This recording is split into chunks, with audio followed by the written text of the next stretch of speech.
আজকে চলে আসছি নবম দশম শ্রেণী রসায়ন তৃতীয় অধ্যায়ের একটি প্রশ্ন নিয়ে। প্রশ্নটি হচ্ছে, ইলেকট্রন 3D অরবিটালে প্রবেশের পূর্বে 4s এর জায়গায় কেন? এখন এই যে ইলেকট্রন প্রবেশের একটা নীতি আছে, সেই নীতিটা হচ্ছে ইলেকট্রন প্রথমে নিম্ন শক্তির অরবিটালে এবং ক্রমান্বয়ে উচ্চ শক্তির অরবিটালে প্রবেশ করে।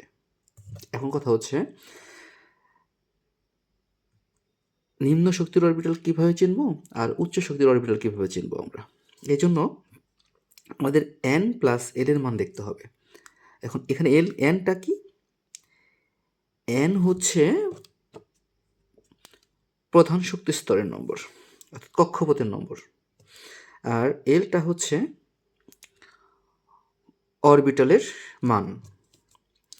এখন এই সূত্র প্রয়োগের জন্য n হচ্ছে, আমরা যেমন 3D এর জন্য আমরা এখানে যদি 3D দেখি, 3D এর জন্য n এর মান হচ্ছে 3, আর 4s এর ক্ষেত্রে n এর মান হচ্ছে 4।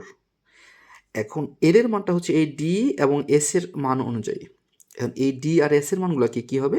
আমরা জানি অরবিটাল হচ্ছে 4টি, s p d f।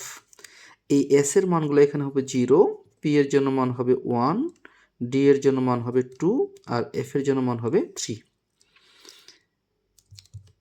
আর n এর মানটা তোমরা আগে জানছি, কক্ষপথের নম্বরগুলো দেওয়া থাকে। এখন n প্লাস l এর মান যার বড় সে উচ্চ শক্তির অরবিটাল, আর n প্লাস l এর মান যে ছোট সে নিম্ন শক্তির অরবিটাল। এখন দেখা যাক 3D এর ক্ষেত্রে। 3D এর ক্ষেত্রে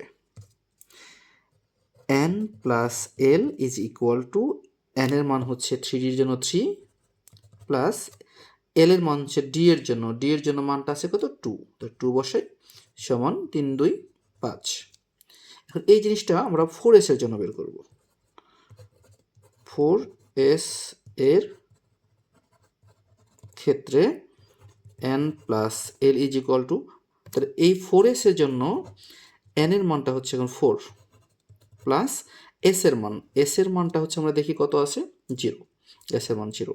তাহলে 4 প্লাস 0 ইজ ইকুয়াল টু 4। আমরা এখন দেখতে পেলাম যে 3D এর শক্তি হচ্ছে 5, 4s এর শক্তি হচ্ছে 4। তার মানে 3D এর তুলনায় 4s এর শক্তি কম, কারণ 4 5 এর চেয়ে ছোট।